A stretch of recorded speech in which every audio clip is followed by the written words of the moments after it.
quiet mountains lived a sister named Alara and her younger brother, Orion. Their small, cozy hut was their world, filled with the scent of pine and the sound of the wind.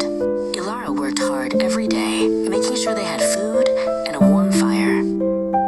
Orion, however, loved to spend his days playing games with other children in the village square. He found school boring and often skipped his lessons, preferring the thrill of street games to books and numbers. Alara worried deeply about Orion. "Orion," she would often say, "you must go to school. It's the only way to build a good future for yourself." But Orion would just shrug, his eyes already looking towards the next game.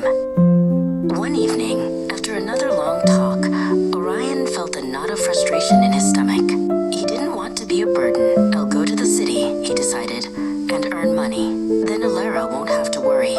He packed a small bag and, under the cloak of dawn, slipped away from their hut. The journey was long and tiring.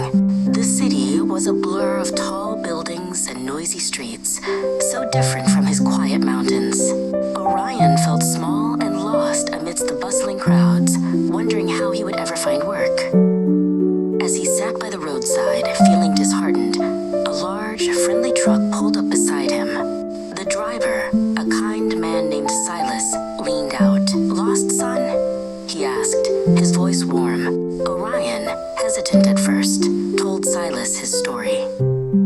Silas listened patiently. "Money is important, Orion," he said, "but true wealth comes from knowledge and hard work. School isn't just about books, it's about learning how to solve problems and build a better world." Silas offered Orion a ride, not just back to his mountains, but back to a new understanding. He dropped Orion off near his hut, giving him a warm smile and a final piece of advice. "Never stop learning, young man."